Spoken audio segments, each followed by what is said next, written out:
Bonjour à tous, aujourd'hui application à la dérivation, on va étudier une fonction polynomiale de degré 4, l'expression x4 moins 2x3 plus x2, et sur un intervalle ici très réduit, vous allez voir, parce que la courbe est assez jolie, hein.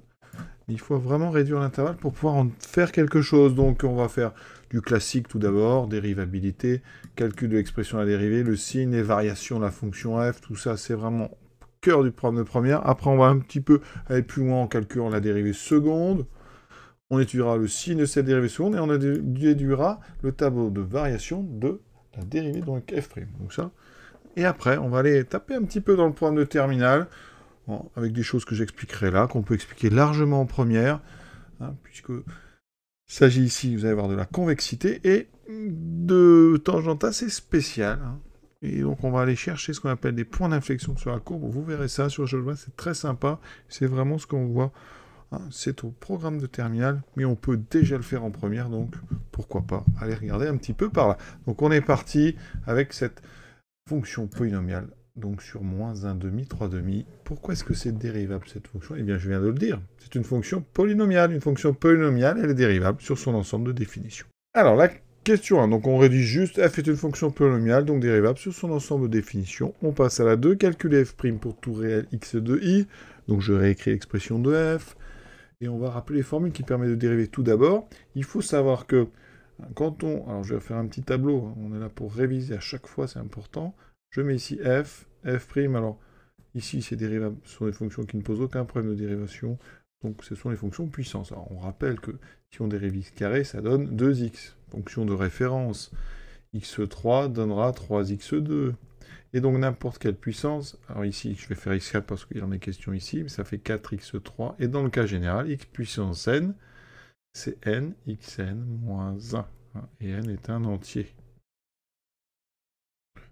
Et donc ça permet de faire chaque terme, et ensuite il faut savoir que quand on dérive une somme, u plus v, eh bien c'est la somme des dérivés. En français, la dérivée d'une somme est la somme des dérivés. Donc ici, eh bien, pour dériver f, je vais dériver ce qu'on appelle terme à terme. Ensuite, petite chose aussi, si on multiplie une fonction par un nombre k, eh bien, la dérivée est multipliée par ce nombre k. Donc si je dérive x4, il n'y a pas de problème, ça fait 4x3. Ensuite, je dérive moins 2x3, ça sera moins 2 fois la dérivée de x3, donc 3x2. Ensuite, je dérive x2, ça donne 2x. Et donc, on met ça un petit peu en forme, 4x3 moins 6x2 plus 2x. Et ça, c'est donc l'expression de la dérivée de f. Vous voyez, c'est assez simple, il faut savoir faire. Il faut donc transformer par factorisation, factorise par x, même encore mieux, tous les coefficients sont pairs, je factorise par 2x, j'obtiendrai ici 2x carré moins 3x, et ici plus 1. Donc maintenant, le signe de 2x, c'est facile, c'est une expression affine. Par contre ici, il va falloir que j'étudie les racines. Étude de 2x2 moins 3x plus 1. Alors, l'élève, on va dire, en général, calcule le discriminant. Je vous montrerai qu'on peut faire un petit peu mieux, mais on va faire delta. Donc b carré, ça fait 9 moins 4 fois 2 fois 1, ce qui fait 9 moins 8, ça fait 1. C'est strictement positif. On a donc 2 racines réelles. Alors la première, x1 moins b, ça me fait 3 moins la racine 1 qui fait 1 sur 2 fois 2, 4. Donc je trouve 2 sur 4, 1 demi. Et la deuxième, ça me fait 3 plus 1 sur 4, 4 sur 4, ça fait 1. Alors, on aurait pu remarquer que 1 est une racine évidente. Ça veut dire que 2x2 moins 3x plus 1 se factorise alors sous a fois x moins la première racine, et ici x. Et il faut trouver la deuxième racine. Alors, il se trouve que ici, quand on développe, la constante ici, le 1, vient de 2 fois moins 1 fois ce qu'on écrit ici. Donc si je veux plus 1, je dois mettre ici moins 1 demi. Donc vous voyez qu'ici, on a la racine 1 qui est là, et la racine 1 demi qui est ici. C'est une autre façon de faire. Je vous laisse choisir un petit peu les méthodes. Donc on a nos racines. On peut donc faire tout de suite le tableau de signes. Alors le tableau de signes, il va être grand parce qu'il faut prévoir un petit peu de place. On a donc le signe de 2x, le signe de 2x2 moins 3x plus 1. Ici, on sait que 2x, c'est une expression affine, donc Si la courbe sera une droite croissante, enfin une droite qui monte, la fonction est croissante parce que ici 2 est un coefficient positif, et qui s'annule en 0. 2x, ça s'annule en 0. Et surtout pas en moins 2 ou autre chose. Hein. Vraiment, c'est important de ne pas se tromper.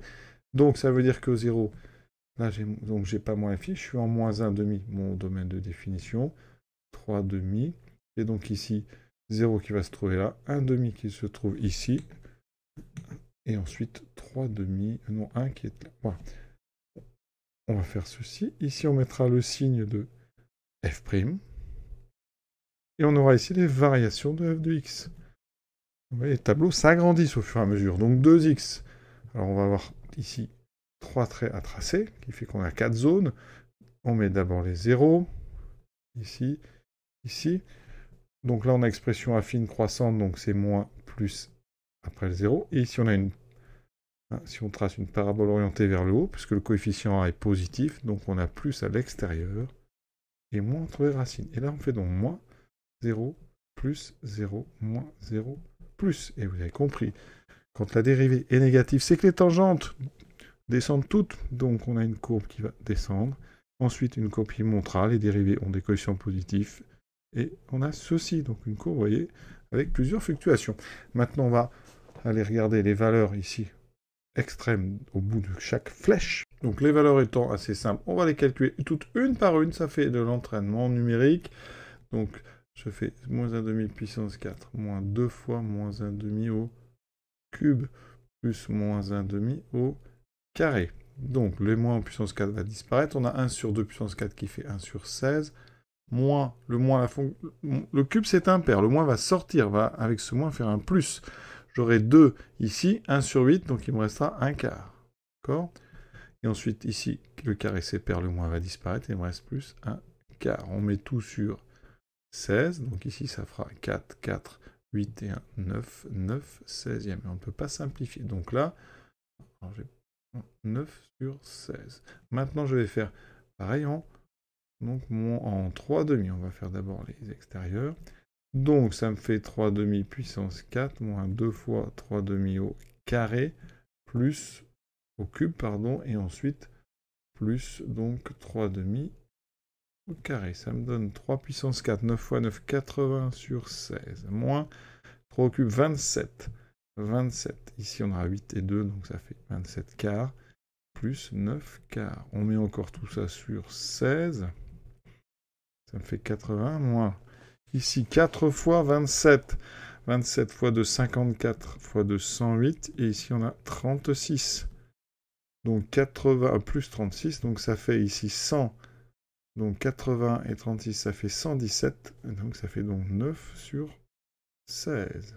La même valeur. Donc ici, je vais mettre 9 sur 16. On agrandira un petit peu après. Il me reste donc l'image de 0, ça va vite. On remplace, ça fait 0. Ah, pour l'instant, on vérifie, c'est bien cohérent. F de 1, c'est très simple aussi, ça fera 1 moins 2 plus 1. J'obtiens 0. Ça, c'est très bien. Et il me reste F de 1 demi.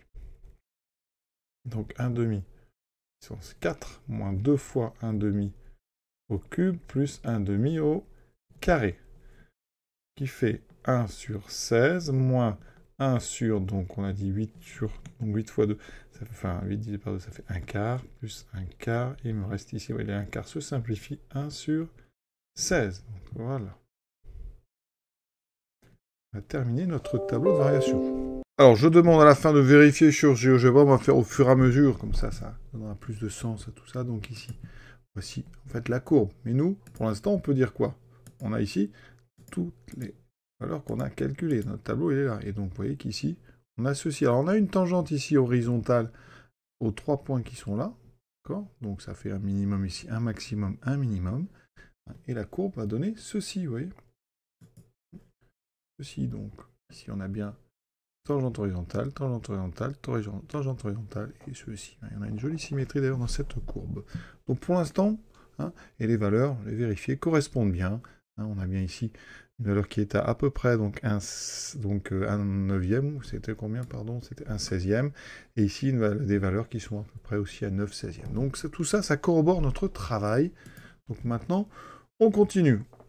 Calcul de la dérivée seconde. Donc ici, hein, sur notre intervalle i, on avait dit que f', c'était 4x, f' de x, c'est 4x3 moins 6x2 plus 2x. Donc je dérive une fois de plus. La dérivée seconde, c'est la dérivée de la dérivée. Donc je dérive 4x3. Donc on a dit 4 fois la dérivée de x3, 4 fois 3x2, moins 6 fois la dérivée de x2 qui est 2x. On dérive 2x. Donc c'est la dérivée d'une expression affine. Donc on ne garde que le coefficient directeur, c'est-à-dire le 2. On met ça en forme, 12x2 moins 12x plus 2. Et si on veut, on va chercher le signe, on va même factoriser par 2, qui fera 6x2 moins 6x plus 1. Donc ça, c'est ce qu'on appelle donc la dérivée seconde. On peut dériver autant de fois qu'on veut. Alors, ça ne sert pas toujours à grand-chose, mais ici, vous allez voir qu'on peut donner une interprétation graphique à la dérivée seconde. Je ne démontrerai rien, vous ferez ça l'an prochain en terminale, mais on peut quand même expliquer un peu les choses, parce que f seconde, c'est la dérivée d'f'. Donc avec le signe de f seconde, on peut avoir les variations de f'. Vous avez bien compris que le signe, donc ce principe du chapitre, c'est que le signe de f' donne les variations de f. Et les variations de f vont donner le signe de f'. En fait, il y a un lien entre les deux quand les fonctions sont dérivables. Et si on peut dériver deux fois, le signe de f seconde va donner les variations non pas de f, mais de f', puisque f seconde est la dérivée. Donc c'est la même chose, mais au niveau des dérivés suivants. Voilà. Donc grâce au signe de f seconde, je vais pouvoir faire les variations de f', c'est-à-dire l'évolution des pentes de la courbe de f. Donc le signe, encore une fois, on a du second degré, donc je m'occupe de ceci. Donc étude de 6x2 moins 6x plus 1. Les racines d'une expression ne changent pas quand on factorise par un coefficient non nul. Donc ici, je fais delta, b carré 36, moins 4 fois 6, 36 moins 24, ça fait 12. Il y a encore deux racines réelles. Donc la première, donc on va appeler ça x3, puisqu'on a déjà x1 et x2 qui sont pris. Moins b, donc 6 moins racine de 12 sur 2 fois 6 sur 12, d'accord?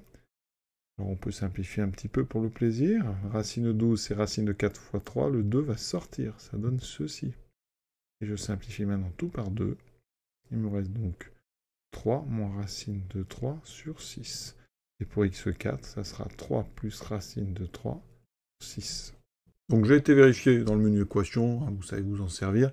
Donc je trouve bien 3 plus racine de 3 sur 6 et 3 moins racine de 3 sur 6. Je note les deux valeurs approchées. Donc on a ici pour la première 0,21 et pour l'autre 0,79. Donc je note ça, 0,21 et à peu près 0,79. Avec ça, je vais faire donc le tableau de signe de f seconde. C'est la question 5, on a déjà fait le signe.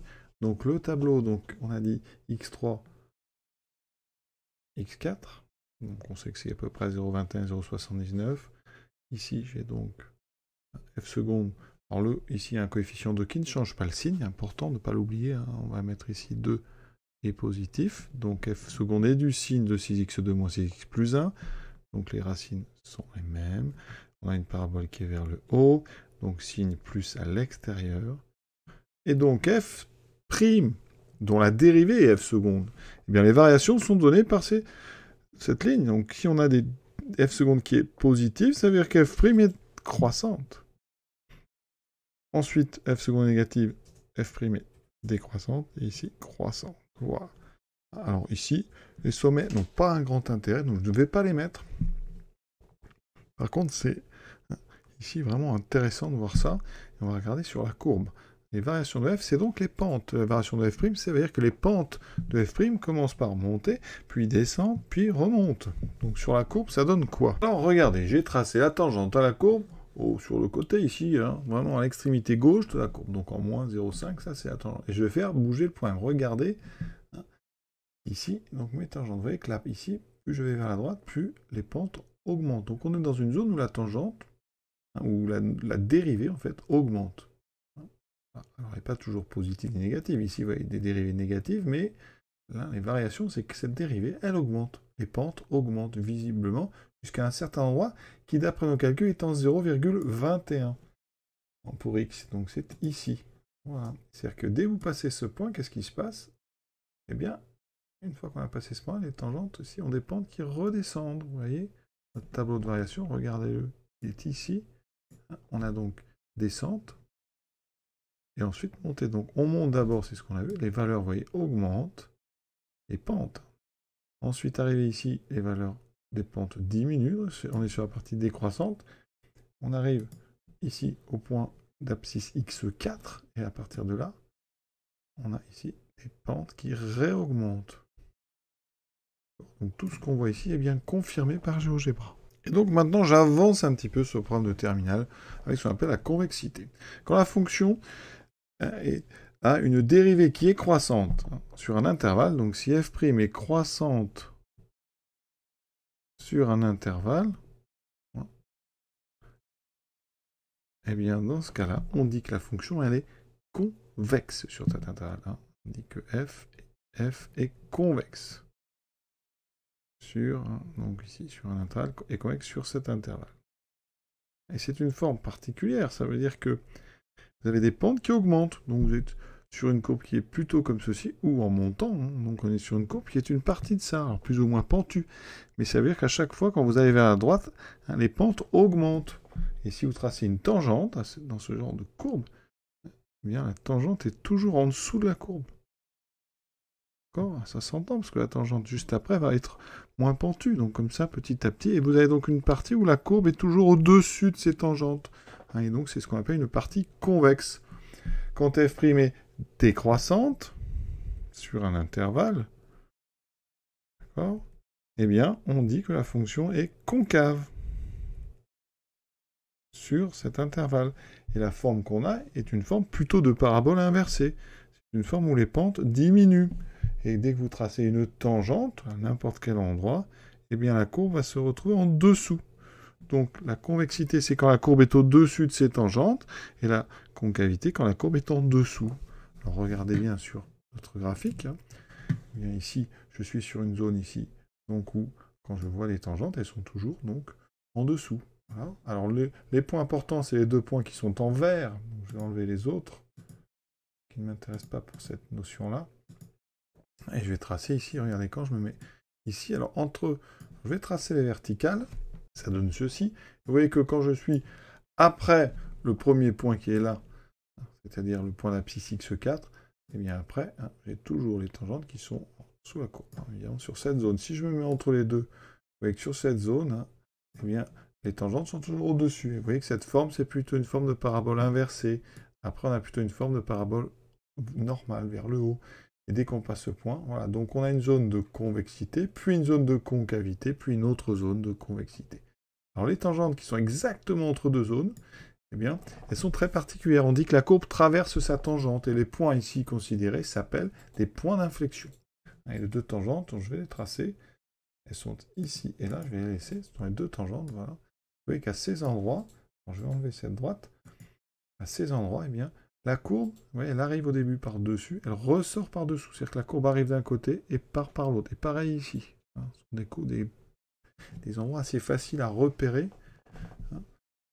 Et donc, c'est les endroits qu'on appelle les endroits où il y a un point d'inflexion, donc un changement entre une partie concave et une partie convexe. Donc ça, c'est dans le programme de terminal, mais vous voyez qu'on peut très bien essayer de l'expliquer un petit peu. Les calculs en jeu sont vraiment accessibles sur un niveau de première. Et ça décrit la courbe encore mieux qu'avant. C'est-à-dire que vous avez maintenant en première la possibilité d'avoir des pentes. Et après, avec cette convexité, on rajoute aussi la position par rapport aux tangentes. Et donc ça devient quand même des courbes qui sont tracées avec précision et dans lesquelles on comprend bien les différentes phases. Voilà. Donc, on va s'arrêter là. Alors, j'ai pas fait l'équation des tangentes, par contre, donc on va donner l'équation des tangentes. Je vais vous montrer un petit peu comment on peut faire, parce que là, les valeurs sont un petit peu tordues. Donc, donner l'équation des tangentes, eh bien, toutes les calculatrices le font. Alors, je vais commencer par la Casio très rapidement. Donc, vous allez dans le menu. Alors, il faut aller tracer d'abord la courbe. Pour ça, on va dans le mode graphe. Ici, j'ai rentré l'expression, je trace. Voilà, alors, je vais la limiter sur l'intervalle qui m'intéresse. Donc, ici, je suis entre moins 1,5 et... Donc ici, 1,5. On voit qu'on doit aller, bon, au minimum, on a vu que c'était toujours positif, c'est 0. Par contre, je dois aller jusqu'à 9 sur 16. Donc je vais mettre 9 sur 16. Comme ça, on va avoir exactement la courbe comme il faut. Voilà ce que vous avez obtenu. Vous voyez, on reconnaît ce qu'on avait. Alors si vous voulez un petit peu plus bas, vous pouvez, au lieu de mettre 0 comme valeur minimale, vous pouvez mettre 0,2. Voilà, et comme ça vous aurez quelque chose de plus sympa. Voilà. Je me suis trompé, c'est moins 0,2 que je voulais mettre, évidemment. Moins 0, moins 2, voilà. Il faut utiliser sa machine à la maison avant les devoirs, comme ça vous êtes habitué à faire ce genre de manipulation, vous voyez. Alors si vous voulez les tangentes sur une Casio, déjà il faut aller vérifier que dans votre setup, vous êtes sur un mode, alors il faut sortir de là, je crois que c'est plus bas, il faut aller sur le mode dérivé ici, ou dérivative selon les modèles, donc vous mettez activé, voilà, pour pouvoir autoriser le calcul des nombres dérivés. Ensuite, on revient sur notre courbe. Vous allez dans Sketch, qui veut dire dessiner en anglais. Vous allez marquer tangente. Là, vous allez indiquer, alors la valeur de x1 c'était à peu près 0,21, vous mettez 0,21 et vous appuyez 2 fois, et là vous avez l'équation de votre tangente, vous voyez. Donc ici c'est approché, parce que x3, x4 sont des valeurs approchées, hein, parce que ça serait trop compliqué à faire pour le calcul, mais ça donne 0,1924x moins 0,01. Et vous voyez cette tangente ici, on la reconnaît bien. Pour l'autre, vous mettez 0,71, vous aurez votre deuxième tangente. Et donc on a nos deux points d'inflexion avec les tangentes particulières. Voilà, ça c'est sur une Casio, donc vous utilisez Sketch. Sur la Numworks, vous avez dans le menu, c'est très simple, vous avez un menu avec calcul des racines, du maximum, vous avez un menu tangente. Donc là, vraiment, il n'y a pas de complication. Vous allez dedans, vous indiquez l'endroit où vous voulez tangenter, l'équation s'écrit tout de suite. Pour tous ceux qui ont une Texas, donc j'ai été évidemment tracer la courbe, voilà, j'ai rentré expression, j'ai ajusté la fenêtre, et ensuite on n'a plus qu'à tracer. Ça donne ceci. Si vous voulez les équations des tangentes, vous allez dans dessin. D'accord? Donc seconde dessin, et vous allez ici quelque part en descendant tangente, on va essayer en numéro 5, voilà. Et vous avez tangente, donc vous indiquez par exemple, on a dit 0,21, vous validez, et la tangente se trace et l'équation va apparaître. Vous voyez, c'est très simple. Et vous avez exactement l'équation, on avait à peu près obtenu la même sur la Casio. Donc vous voyez, quelle que soit la calculatrice, vous aurez possibilité d'avoir l'équation de la tangente. Ici, évidemment, c'est une valeur rapprochée. C'était pour vous montrer ça. Donc, je répète, et je l'ai bien marqué, c'est la convexité, c'est hors programme de première. On peut l'aborder parce que c'est des notions qui finalement utilisent vraiment les pentes, la notion de dérivée. Donc ça peut être très sympa de faire ça en première. Et comme ça avance un petit peu pour le programme de terminale. Donc voilà, donc je vous souhaite une bonne fin de journée à tous et à bientôt.